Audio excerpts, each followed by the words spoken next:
Assalamualaikum warahmatullahi wabarakatuh.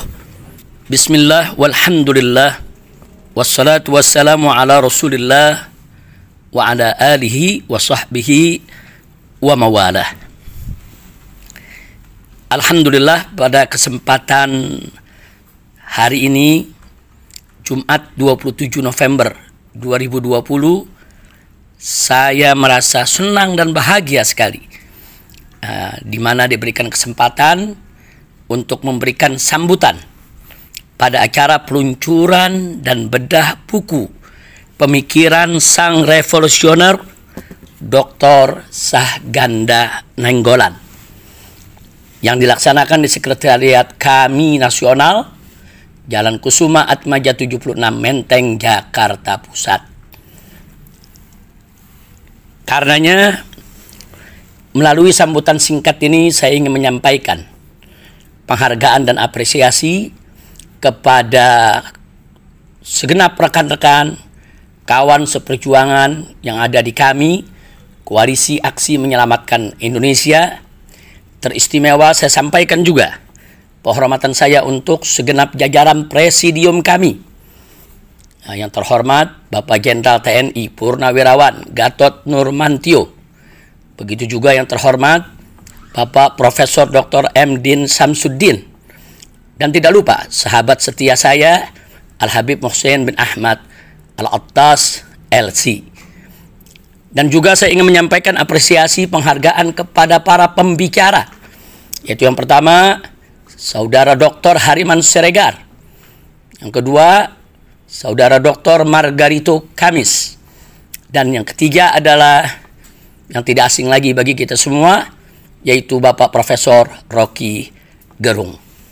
Jadi sekali lagi kami sampaikan apresiasi dan terima kasih atas waktu yang diberikan untuk memberikan sambutan ini. Dan secara istimewa tentunya saya sampaikan salam rindu, salam hormat untuk Dr. Sahganda Nainggolan yang saat ini sedang beruzlah di balik sel-sel penjara yang sesak. Tapi insya Allah dari sana suara-suara kebenaran akan terus keluar dan akan masuk ke telinga-telinga yang terbuka dimanapun di seluruh bagian daripada negara kesatuan Republik Indonesia. Baik rekan-rekan seperjuangan yang ada di kami dan seluruh para peserta daripada acara peluncuran dan bedah buku pemikiran sang revolusioner Dr. Sahganda Nainggolan ini, singkat saja saya ingin menyampaikan pandangan saya tentang Dr. Sahganda Nainggolan. Pertama, bahwa Dr. Sahganda Nainggolan adalah seorang yang cerdas dan kritis, serta berani dan bertanggung jawab dengan pemikirannya. Ini saya ketahui bukan sekedar konon dan katanya.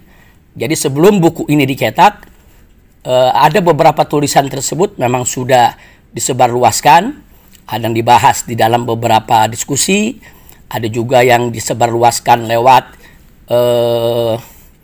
internet, lewat tulisan-tulisannya yang sudah sangat terkenal, dan itu sudah banyak saya baca selama saya tinggal di kota suci Makkah Al-Mukarramah.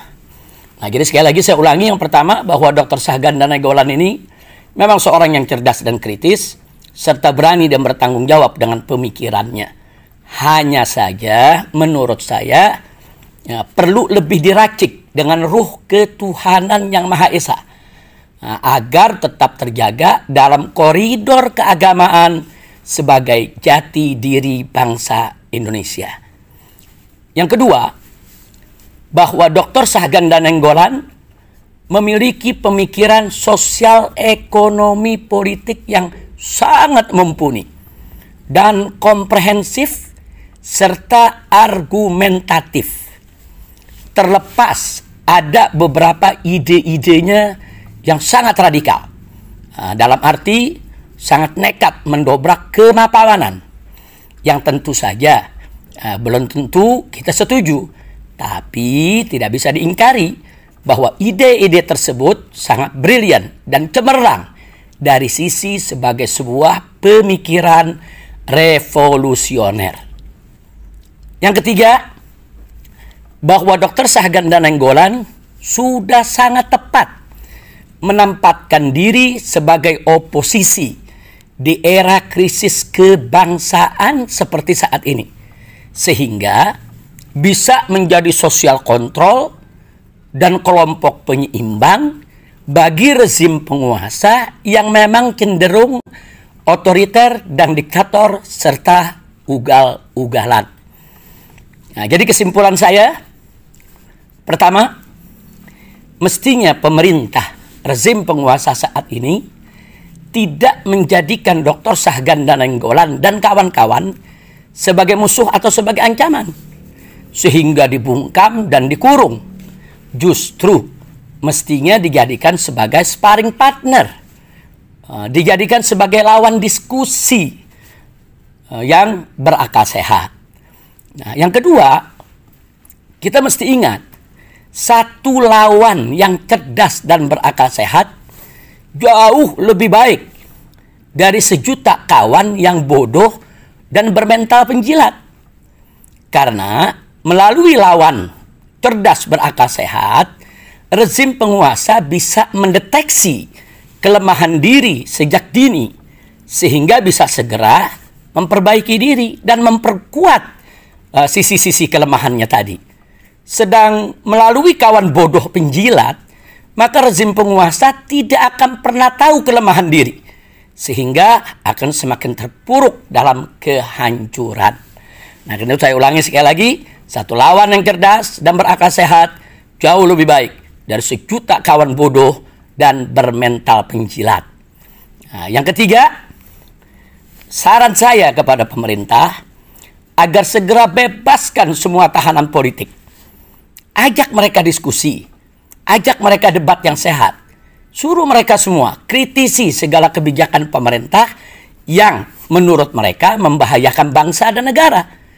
Dan minta sekaligus kepada mereka apa solusi yang mereka punya untuk atasi problem kebangsaan. Nah, jadi jangan dijadikan musuh, tapi jadikan sebagai, saya tidak katakan sebagai mitra, tapi sebagai sparring partner.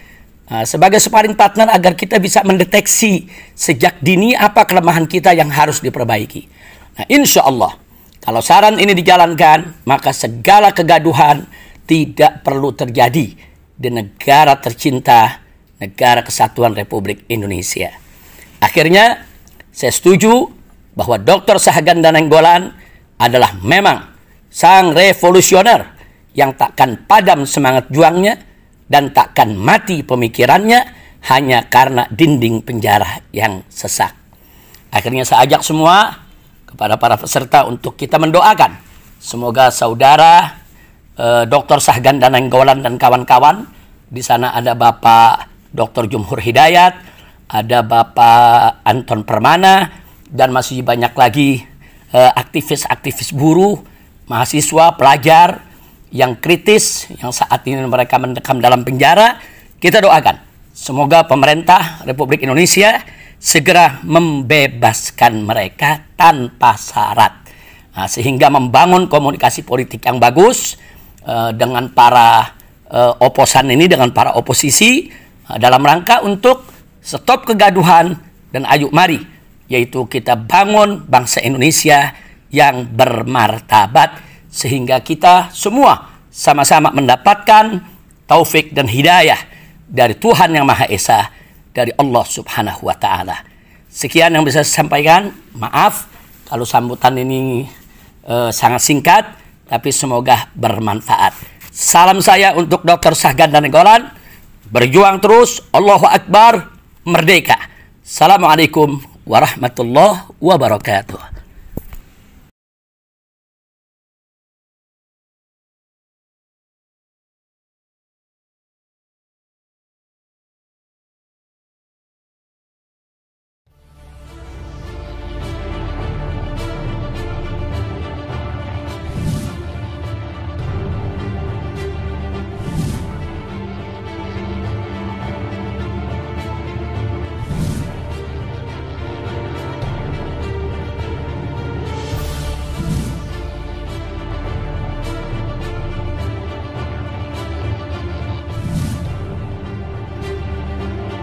Menepis kabar hoax yang memberitakan bahwa Habib Rizik terpapar COVID-19. Memang benar, Habib Rizik kemarin ke Rumah Sakit UMI di ruangan biasa, di ruangan Presiden Suite, ya supaya beliau benar-benar istirahat total. Lemas saja sih, capean udah. Ya. Jadi kondisinya tidak kritis ya, Dok? Oh enggak. Sehat walafiat. Enggak, sehat walafiat. Cuma memang dari beliau, dari keluarga tidak menerima tamu siapapun, bahkan dari DPP FPI juga tidak diperkenankan masuk.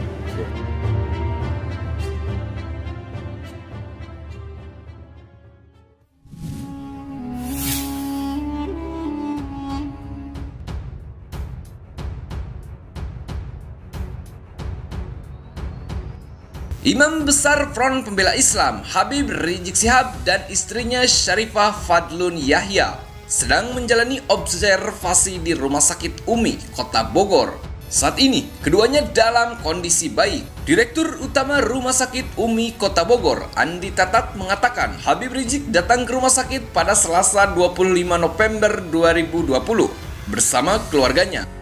Memang benar, Habib Rizik kemarin ke Rumah Sakit UMI masuk IGD karena beliau capek. Memang dengan aktivitas beliau begitu langsung pulang, langsung maraton ketemu dengan itu, kata Andi. Memang benar, Habib Rizik kemarin ke Rumah Sakit UMI memang karena beliau ada capek. Memang dengan aktivitas beliau yang begitu langsung pulang, langsung maraton ketemu dengan itu. Ya, jadi beliau ke sini. Dari hasil dari screening di tim kami, alhamdulillah tidak mengarah ke COVID. Hasil screening tim dokter, kesehatan Habib Rizik masih dalam kondisi baik dan tidak mengarah pada gejala COVID-19. Hanya memang Habib Rizik perlu istirahat total sampai kondisinya normal dan bisa beraktivitas. Memang jelas Habib Rizik itu hanya kecapean, bukan terpapar COVID-19 seperti yang diberitakan oleh media-media tidak bertanggung jawab. Dari hasil screening di tim kami, alhamdulillah tidak mengarah ke COVID-19.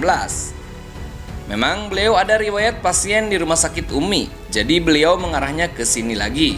Saat ini, beliau dalam keadaan sehat walafiat, segar, tapi tetap masih dalam pantauan kami.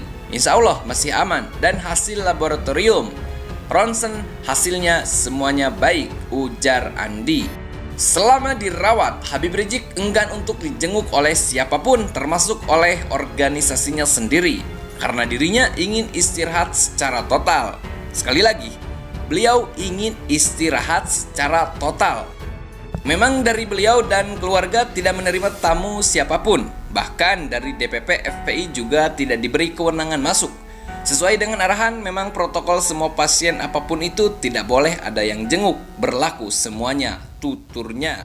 Enggak, sehat walafiat. Cuma memang dari beliau, dari keluarga tidak menerima tamu siapapun, bahkan dari DPP FPI juga tidak diperkenankan masuk. Di samping itu, sang istri Syarifah Fadlun Yahya yang juga ikut diobservasi dalam kondisi baik. Keduanya menjalani perawatan di ruang Presiden Suite. Istri Habib Rizik ikut check up juga, tapi aman sehat, alhamdulillah.